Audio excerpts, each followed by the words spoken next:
décidé donc de taguer à 6 h du matin le parcours de la manif avec les mêmes slogans et les mêmes mots d'ordre qu'on avait refait 2 jours avant et qui se disaient dans toute la France.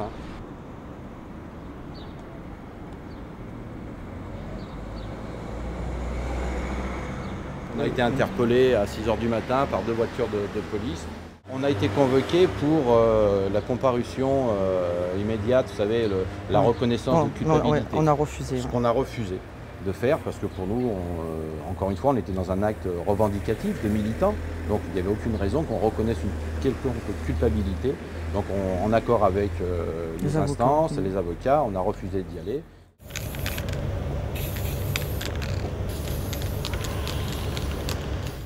Les plaintes donc ont été déposées par le député UMP, député maire UMP et la sous-préfecture via la préfecture. Donc c'est bien les pouvoirs publics, l'État et les politiques qui ont porté plainte et qui voulaient nuire à la CGT au travers des synchronés. Donc là on est devant le palais de justice où en 2011 on a eu nos premiers jugements sur dégradation de biens publics et outrage aux députés. Le procureur général avait requis de la prison avec sursis, plus amende, plus inscription au casier judiciaire. Et nous, bien sûr, notre avocat la relaxe. Et donc, du coup, un mois après, au rendu de jugement, on a été condamnés à 2 000 € d'amende chacun, plus inscription au casier judiciaire. On a téléphoné à notre avocate, qui elle aussi a été un petit peu surprise de l'ampleur que ça prenait. Et donc du coup, on décide de faire appel, mais entre-temps, le procureur avait fait aussi appel en même temps que nous, quoi. Il estimait qu'on n'était peut-être pas assez punis. Entre-temps, le comité de soutien s'est amplifié, interpellation des politiques, rencontre avec beaucoup la Confédé, beaucoup de gens aussi syndiqués. Et puis un an après, donc, on est passé en cour d'appel de Lyon. Et du coup, au rendu de jugement de l'appel, on était coupable, mais sans condamnation. Pour nous, c'était une petite victoire, donc pour nous, l'affaire était close.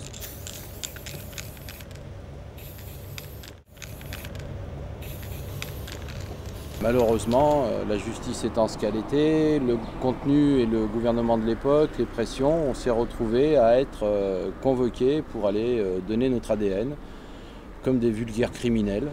Début mai 2013, on a reçu un courrier qui nous notifiait d'aller, le fait qu'on était coupable, d'aller remettre notre ADN au commissariat de police le 22 mai.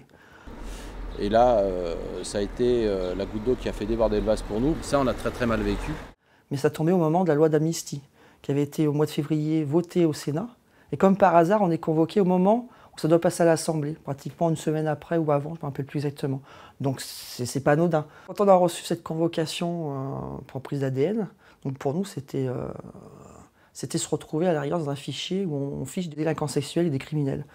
Donc on est des syndicalistes, pas des voyous, pas des criminels, donc c'était hors de question de se retrouver dans ce fichier génétique. Donc nous on en était restés ici et on attendait notre courrier pour passer en jugement pour ce nouveau délit de refus de donner notre ADN. Fut la surprise le lendemain, à 6 h du matin, de voir arriver les flics qui viennent de chez toi te chercher pour te mettre en garde à vue. Moi, personnellement, à 6 h du matin, déjà, c'est un peu la douche froide. On demande qu'est-ce qui se passe. Quand on voit 3 personnes en face avec le bandeau police, ils te disent quand même que tu aurais pu être menotté, mais on le fera pas. Donc, je suis pas menotté, donc tant mieux. Et puis après, moi, dans ma tête, c'était vite sortir le plus rapidement possible de cette garde à vue. Après, il y a eu le 5 novembre, au niveau confédéral, ils avaient décidé de faire une journée nationale interprofessionnelle à Roanne sur les libertés syndicales. Ce comité de soutien il était pluriel et il a été activé rapidement et il s'est déployé sur toute la France et ça nous a aidés. Ça, c'est une certitude. Donc c'est vrai que c'est très impressionnant, comme disait Didier tout à l'heure. C'est vrai que c'est 150 cars, des gens qui venaient par train aussi. Et puis ouais, donc on passait en jugement et on a attendu le rendu de jugement au mois de décembre.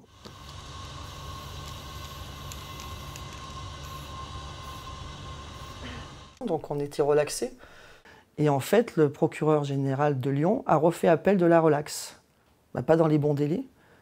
Et en se renseignant juridiquement, elle ne pouvait pas faire appel d'une relaxe. Donc au mois de mai, on a reçu un courrier comme quoi l'histoire était finie, qu'on avait gagné, quoi. Donc voilà, mai 2014. 4 ans. 4 ans. 4 ans.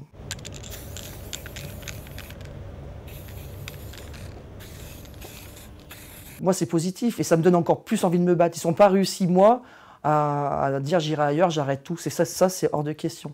Jamais on pourra enlever ce qu'est la CGT par rapport à cette solidarité, cette fraternité. Ça, c'est clair et net. C'est important que les gens comprennent que la CGT, on n'est pas des méchants, on est simplement des femmes et des hommes qui ont envie de revendiquer des nouveaux droits, mais en ce moment, pas perdre les droits que nos anciens camarades de la CGT ont gagnés.